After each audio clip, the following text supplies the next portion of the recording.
খুলনার দাকোপে সনাতন ধর্মাবলম্বীদের আয়োজনে মানববন্ধন ও প্রতিবাদ সভায় বক্তৃতা করেছেন খুলনা জেলা বিএনপি নেতা আলহাজ আমির এজাজ খান। বিস্তারিত জানাচ্ছিলেন মোহাম্মদ শামীম হোসেন, স্টাফ রিপোর্টার, খুলনা থেকে অভিযান নিউজ টিভি। সাথে আমি আছি আলিফুর ইসলাম সোহান।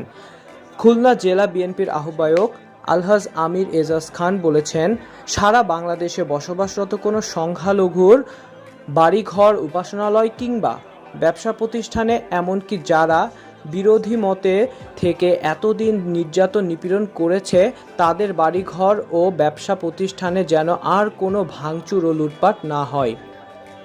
তাদের সকল কিছু পাহারা দেওয়ার দায়িত্ব এখন আমাদের।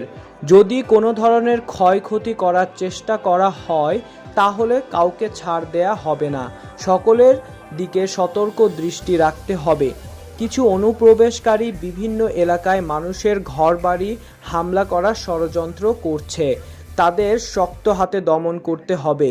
এই দায়িত্ব বিএনপির সকল নেতৃবৃন্দের।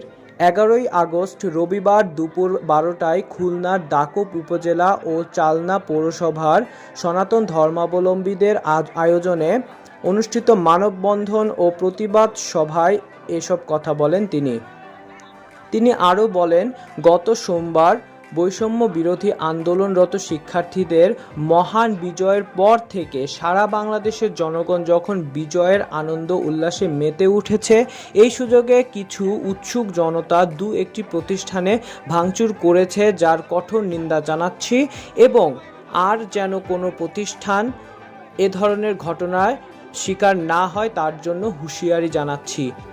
এ সময় তার সাথে খুলনা জেলা, বটিয়াঘাটা উপজেলা ও দাকোপ উপজেলা বিএনপি এবং সকল অঙ্গ সহযোগী সংগঠনের নেতৃবৃন্দ উপস্থিত ছিলেন।